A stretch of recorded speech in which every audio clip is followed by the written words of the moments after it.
सभी को नमस्कार। आपका हमारे central government employee weekly magazine episode number 22 में स्वागत है। ये हमारा एक छोटा सा प्रयास है जहाँ पे हम सेंट्रल गवर्नमेंट, स्टेट गवर्नमेंट एवं अदर जो गवर्नमेंट और गवर्नमेंट ऑफिस से रिलेटेड कर्मचारी हैं, एम्प्लॉयज़ हैं, उनके लिए हम रेलिवेंट जो न्यूज़ हैं वो लेके आते रहते हैं on periodic basis every week. अगर आपको ये प्रयास पसंद आए तो वीडियो को लाइक कीजिए, शेयर कीजिए जितना हो सके, चैनल को सब्सक्राइब कीजिए। It helps us to motivate a lot and keep this series keep on continue. आगे बढ़ते हैं आज की वीडियो में।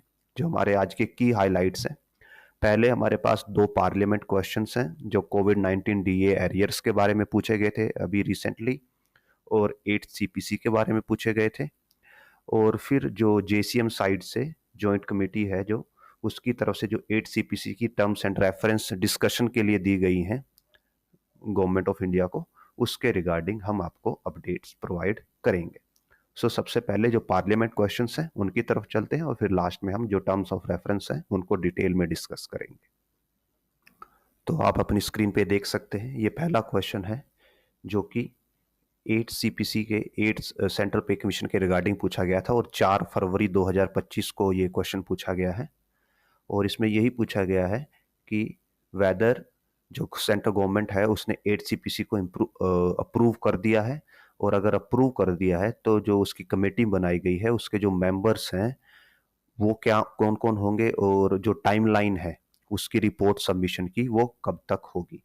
तो इसके आंसर में सिंपल वन लाइन आंसर दिया गया दैट 8 सीपीसी को कॉन्स्टिट्यूट कर दिया गया है, और जो बाकी की चीज़ें हैं वो समय के साथ डिसाइड की जाएंगी। मींस एज पर नाउ कोई फिक्स टाइम पीरियड नहीं है कि कब तक रिपोर्ट सबमिट होगी 8 सीपीसी की, और जो उसके कमेटी मेंबर्स हैं उनके बारे में उनके नेम्स भी अभी भी फाइनली डिसाइडेड नहीं है एज ऑफ 4 फरवरी 2025 तक। अभी हम दूसरे क्वेश्चन की तरफ बढ़ते हैं। ये सेकंड क्वेश्चन है जो भी 4 फरवरी 2025 को ही पूछा गया था राज्यसभा के अंदर, और ये रिगार्डिंग है जो डीए को विदहेल्ड किया गया था कोविड-19 के दौरान।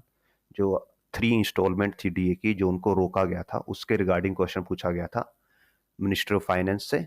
तो यहाँ पे पूछा गया है कि जो 18 मंथ्स का जो डीए जो सीज किया गया था, गवर्नमेंट ने उसको सीज क्यों किया था, और क्या गवर्नमेंट देश में स्पेंडिंग बढ़ाने के लिए, कंजम्पशन बढ़ाने के लिए और इकोनॉमी को बूस्ट करने के लिए उस डीए को रिलीज करेगी या नहीं। और ये क्वेश्चन है 4 फरवरी 2025 का। तो जो आंसर है कि जो 3 इंस्टॉलमेंट्स यानी 18 मंथ का जो डीए फ्रीज किया गया था वो इसलिए किया गया था क्योंकि कोविड-19 की वजह से जो देश के फाइनेंशियल उस देश के ऊपर फाइनेंशियल बर्डन ज़्यादा आ गया था वेलफेयर मेजर्स की वजह से, दैट्स वाई उसको फ्रीज किया गया। और उस दौरान जब ये सब हुआ था तो जो फिस्कल स्पिल ओवर है, मींस जो हमारा एक्सपेंडिचर है वो बजट से ज़्यादा हो गया था, दैट्स वाई अब ये डीए जो फ्रीज किया गया था वो दे पाना पॉसिबल नहीं है। So that was the second, कि गवर्नमेंट ने साफ मना कर दिया है कि वो जो डीए को रोका गया था उसको वापस नहीं दे सकती।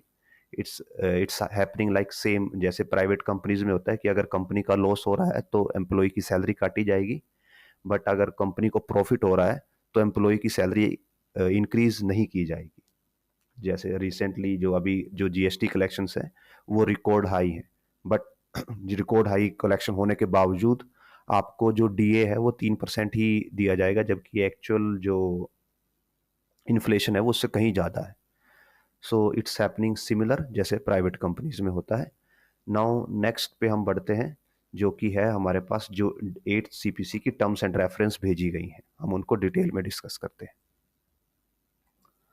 तो ये टर्म्स ऑफ रेफरेंस हैं जो स्टाफ ने, आप ये सपोज कर सकते हो कि गवर्नमेंट ऑफ इंडिया के साथ शेयर की हैं एक टाइप से।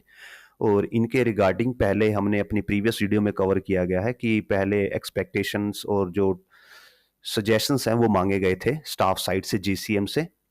तो ये अब वो सजेशंस प्रोवाइड किए गए हैं और ये दिए गए हैं 23 जनवरी 2024 के जो 25 का जो लेटर था उसके रिस्पॉन्स में दिया गया है। अब हम इस लेटर की आपको कुछ इन डिटेल इन डेप्थ चीज़ें यहाँ पे बताएंगे। तो फर्स्ट ऑफ ऑल यहाँ पे ओनली सेंटर गवर्नमेंट ऑटोनोमस और central government and autonomous bodies को कंसीडर किया गया है। स्टेट गवर्नमेंट्स को यहाँ पे कंसीडर नहीं किया गया। स्टेट गवर्नमेंट अपने जो नॉर्मली होता है वो अपना सीपीसी खुद मॉडिफाई करके अपने हिसाब से उसमें चेंजेस करती हैं। और यहाँ इसके अंदर जो ग्रामीण डाक सेवक हैं, अगर आपको पता हो, जो ग्रामीण डाक सेवक है जो अभी पोस्टल डिपार्टमेंट भर्ती करता है, उनको अराउंड 17 to 80,000 पे भर्ती किया जाता है। और और ये सपोज करके भर्ती किया जाता है कि उनके पास आय का दूसरा साधन है, जो कि इम्प्रैक्टिकल है। ऐसा नहीं होता, बिकॉज उनकी पोस्टिंग इतनी दूर दूर दे दी जाती है कि उनके पास अगर आय का दूसरा साधन होगा भी तो उसको वहां पे सस्टेन नहीं कर सकते। तो उनको भी यहाँ पे इंक्लूड किया गया है पोस्टल डिपार्टमेंट से। और पर्सन ऑफ यूनियन टेरिटरीज, जो Indian audit and account department है, जो सुप्रीम कोर्ट है, उसके एम्प्लॉयज को भी इंक्लूड किया गया। आरबीआई इसमें इंक्लूडेड नहीं है, और ये central autonomous bodies and institute भी यहाँ पे इंक्लूडेड है। तो अभी हम स्टार्ट करते हैं। जो हमारे पास टर्म्स ऑफ रेफरेंस दिया गया है यहाँ पे, फर्स्ट ऑफ ऑल जो फर्स्ट पॉइंट है, ये बोला गया है कि जो मिनिमम वेज है वो decent and dignified living wage के लिए सफिशिएंट होना चाहिए। Decent and dignified living wage means, supreme court का भी एक ऑर्डर था दैट जो पर्सन है, जो एक गवर्नमेंट एम्प्लॉय है, गवर्नमेंट पोस्ट एक नॉर्मल पोस्ट नहीं है, वो एक स्टेटस है। तो जो उस पर वेजेस मिलना चाहिए वो भी एक समाज के लिए एक सीलिंग का काम करना चाहिए कि मिनिमम आपको इतना मिलेगा समाज में अगर कहीं भी आप जाते हैं, जिससे आप अपनी एक रेप्यूटेड लाइफ जी पाएं। और साथ में यहाँ पे जो डॉक्टर एक्वार्ड फॉर्मूला है जिसके बेसिस पे मिनिमम वेजेस डिसाइड किया जाता है, उसको भी रिफाइन करने के लिए बोला गया है कि अब तक 7 CPC तक उसमें 3 यूनिट की फैमिली होती है। 3 यूनिट्स में एक यूनिट जो पर्सन है, मैन है, मीन्स एज पर फॉर्मूला एक पर्सन जो कमाने वाला है। 0.8 यूनिट दिया जाता है उसकी वाइफ को, और जो 0.6 इंडिविजुअली दिया जाता है उसके 2 बच्चों को। तो ऐसे उसके पास 3 यूनिट फैमिली बनती है। और इस यूनिट फैमिली में मीन्स जो आपका मिनिमम वेज डिसाइड किया जाता है, इसके अंदर आपके पेरेंट्स को इंक्लूड नहीं किया जाता। राइट नाउ जो हमारी कंट्री है वो उसके पास एज डिविडेंट है, मीन्स हमारी जो पॉपुलेशन है, most of the population young population है। बट अगर आप राइट नाउ एनपीएस के अंडर आते हैं तो मोस्टली आपने 2010 के अराउंड ज्वाइन किया होगा, और आप अराउंड 2040 रिटायर करेंगे। तो जो हमारा डेमोग्राफिक डिविडेंड है एज वाला, तब तक ऑलमोस्ट फिनिश हो जाएगा। इवन जो वर्ल्ड बैंक की रिपोर्ट है कि हमारा जो डेमोग्राफिक डिविडेंड है वो 2050-55 तक फिनिश हो जाएगा। मींस जो पर्सन 2050 या 55 में रिटायर हो रहे होंगे, जिन्होंने जस्ट अभी ज्वाइन किया है, अराउंड 2020 में ज्वाइन किया है, तो उनके साथ सिनेरियो ये होगा कि जब वो रिटायर होंगे और जब उनको गवर्नमेंट से हेल्प चाहिए होगी in the form of social services, जो कि पेंशन होती है, जिसको ओल्ड एज पेंशन बोल दिया जाता है, और जो हॉस्पिटल सर्विसेज होती हैं, लाइक जो अभी सर्विसेज चलती हैं जैसे अंत्योदय कार्ड वगैरह चलते हैं, तो वो सब चलते हैं जब यहाँ पे यंग पॉपुलेशन होती है किसी कंट्री के अंदर, और वो यंग पॉपुलेशन टैक्सेस पे करती है। अगर वो यंग पॉपुलेशन ही ना हो किसी कंट्री में टैक्सेस पे करने के लिए, तो आपको आपका जो पहले से ही आपके पास इंश्योरेंस वगैरह या सेविंग्स वगैरह होना चाहिए, तभी आप वहां पे जाके सस्टेन कर सकते हो। तो दैट्स वाई अब ये बोला गया है, मीन्स ये सजेशन दिया गया है कि आप जो मिनिमम वेजेस दे रहे हो वो 3 फैमिली यूनिट्स को ना मान के 3.6 फैमिली यूनिट्स को मान के कीजिए। बिकॉज हर फैमिली में एक पेरेंट भी है, तो उसके हिसाब से उसके भी एक्सपेंसेस हैं, जो कि अभी सिर्फ आपको हम जो मतलब गवर्नमेंट एम्प्लॉय है वो 3 यूनिट के सैलरी के बेसिस पे ही सस्टेन कर रहा है। और इसके लिए जो नेशनल मिनिमम वेज पॉलिसी है 2019 में आई थी, उसके अंदर भी ये रिकमेंडेशन दी गई थी। और साथ में ये भी बोला गया है दैट मॉडर्न एक्सपेंसेस को भी इंक्लूड किया जाए। जब 7 CPC आया था 2060 में, उस टाइम पे जो इंटरनेट है उसका इतना बूम नहीं था, इंटरनेट जस्ट स्टार्ट हो रहा था। आज हर चीज आपको, आपके लिए इंटरनेट एक नेसेसिटी हो गया है। तो उसके लिए मंथली एक्सपेंसेस हैं जो इंटरनेट के, वो भी एक सिंगल एक फैमिली के अराउंड 3 to 4 थाउजेंड जा रहे हैं, तो उनको भी इंक्लूड करने के लिए बोला गया है। साथ में जो 8 सीपीसी है, उसके अंदर कुछ पे स्केल्स को मर्ज करने के लिए बोला गया है, जैसे लेवल 1 और लेवल 2 को मर्ज करके लेवल 3 और 4 और 5 और 6 को मर्ज करने के लिए बोला गया है। और इसके बेसिक के रिगार्डिंग कुछ डाटा प्रोवाइडेड नहीं है कि जो बेसिक है मर्जिंग के बाद वो कैसे इफेक्ट होंगे। एमएसपी जो एमएससीपी होती है, modified assured career progression scheme, तो उसके रिगार्डिंग भी सजेशंस दिए गए हैं कि जो एमएससीपी है उसको ऐसे डिसाइड किया जाए कि मिनिमम उसमें 5 प्रमोशन उस एक पर्सन को मिले, अपनी मतलब 5 एमएससीपीज मिले अपनी सर्विस के ड्यूरेशन में। और यहाँ पे जो सर्विस ड्यूरेशन है उसको अराउंड 27 to 30 ईयर्स कंसीडर किया जाता है। उसके बेसिस पे उसको कम से कम 5 प्रमोशंस मिले। राइट नाउ कुछ ऑफिस ऐसे हैं जहाँ पे एमएससीपी 10 ईयर्स की है, तो अगर आप 30 ईयर्स भी सर्विस करते हो तो आपको ओनली 3 एमएससीपीज मिलेंगी अगर आपके ऑफिस के अंदर पोस्ट हायरार्किकल स्ट्रक्चर होने की वजह से जो अपर ग्रेड की पोस्ट हैं वो कम है। तो दैट्स वाई जो एमएससीपी है इसमें चेंजेस के लिए बोला गया कि मिनिमम 5 एमएससीपी पर्सन को मिले। जो जी पॉइंट है इसके अंदर जो डीए है इसको बेसिक के अंदर मर्जिंग के लिए बोला गया है। जैसे करंटली अभी जो प्रीवियसली ये न्यूज़ हो रही थी जब डीए को 50% से इंक्रीज किया गया था, दैट जो डीए है वो बेसिक में मर्ज हो जाएगा, बट गवर्नमेंट ऑफ इंडिया ने ऐसा मर्ज नहीं किया। और जो इसके रिगार्डिंग कुछ प्रोटेस्ट भी हुए थे, बट उसका कोई फर्क गवर्नमेंट पे नहीं पड़ा। तो यहाँ पे ये डाला गया है कि आप इसको एज ए रूल बनाइए कि जो डीए है उसको इमिडिएटली मर्ज किया जाए ऑटोमेटिकली, उसके लिए कोई रूल हो। और उसके लिए भी कि वो 50% का कोई सीलिंग ना हो कि 50% के बाद ही मर्ज होगा। उसके लिए जो सीलिंग है वो लोअर हो, बिकॉज जो महंगाई है, जब जो डीए कैलकुलेशन होता है वो एक बेस ईयर पे के बेसिस पे कैलकुलेट होता है। राइट नाउ जो डीए की कैलकुलेशन होती है वो 2016 के बेस ईयर के हिसाब से कैलकुलेट होती है, ना कि करंट के हिसाब से। तो उसकी वजह से जो इन्फ्लेशन है उसमें बहुत ज़्यादा डिफरेंस आ जाते हैं।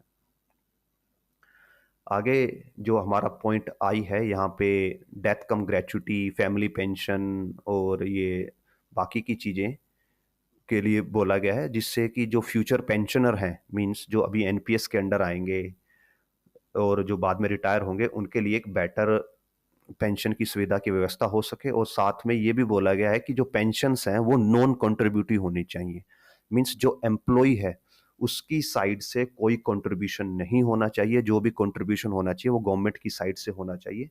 राइट नाउ जो गवर्नमेंट अभी यूपीएस लेके आई थी, यूनिफाइड पेंशन स्कीम, उसके अंदर भी आपका कंट्रीब्यूशन है 10% का। और ये स्पेसिफिकली बोला गया है कि जिन एम्प्लॉयज ने 1 जनवरी 2004 के बाद से ज्वाइन किया है उनके लिए नॉन कॉन्ट्रीब्यूटरी पेंशन होनी चाहिए। कॉन्ट्रीब्यूटरी पेंशन जो गवर्नमेंट अभी हर बार लेके आ रही है वो नहीं होनी चाहिए।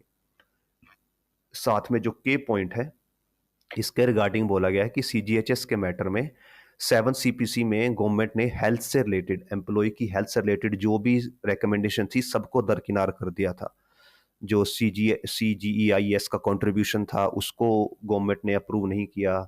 और जो नॉन सीजीएचएस सिटीज़ हैं वो ऑल ओवर द इंडिया, वहाँ पे जो फैसिलिटीज़ हैं कैशलेस वगैरह की, उनको भी गवर्नमेंट ने इम्प्रूव, उनकी भी रिकमेंडेशन को गवर्नमेंट ने इम्प्रूव नहीं किया, ना ही मेडिकल इंश्योरेंस की जो रिकमेंडेशन थी उनको अप्रूव किया। तो इसके रिगार्डिंग भी बोला गया है कि गवर्नमेंट को मेडिकल फैसिलिटीज़ एम्प्लॉयज़ और पेंशनर को प्रोवाइड करने के लिए एक कमेटी बनानी चाहिए और उसके लिए अलग से रिकमेंडेशन अप्रूव करनी चाहिए। साथ में जो चिल्ड्रन एजुकेशन अलाउंस मिलता है और हॉस्टल सब्सिडी मिलती है उसको पोस्ट ग्रेजुएशन लेवल तक बढ़ाने के लिए बोला गया है। करंटली ये अभी स्कूल लेवल तक 12th तक ही मिलती है। और जो पॉइंट एन है ये स्पेशली रेलवे की तरफ से ही है कि जो रेलवे के एम्प्लॉयज़ हैं जो 365 days over the clock duty करते हैं, तो उनके लिए जो हार्डशिप है, तो उनकी हार्डशिप और रिस्क को देखते हुए रिस्क एंड हार्डशिप अलाउंस जो उनको मिलना चाहिए। 7 सीपीसी में क्या हुआ था कि 7 सीपीसी ने मैक्सिमम अलाउंसेस को फिनिश ही कर दिया था, अबोलिश कर दिया था, तो मैक्सिमम अलाउंसेस खत्म हो गए थे। तो बट वहाँ पे रिस्क और हार्डशिप अलाउंस था, बट उनके रेट्स को रिवाइज नहीं किया गया था। जैसे ओवर टाइम अलाउंस था उसके भी रेट को रिवाइज नहीं किया गया था, तो उसके रिगार्डिंग भी यहाँ पे रिकमेंडेशन दी गई है।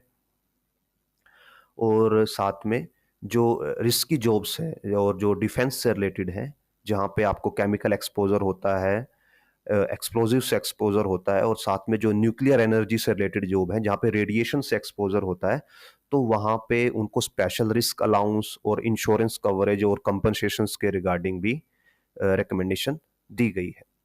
तो ये सभी रिकमेंडेशन थी जो स्टाफ साइड की तरफ से गवर्नमेंट ऑफ इंडिया को भेजी गई हैं, और इसमें साथ में ये भी बोला गया है कि जब इनके रिगार्डिंग मीटिंग हो तो स्टाफ साइड्स को भी इन्फॉर्म किया जाए, सो दैट वो भी मीटिंग में कंट्रीब्यूट कर सकें, हिस्सा ले सकें और अपनी मांगों को वहां पे रख सकें।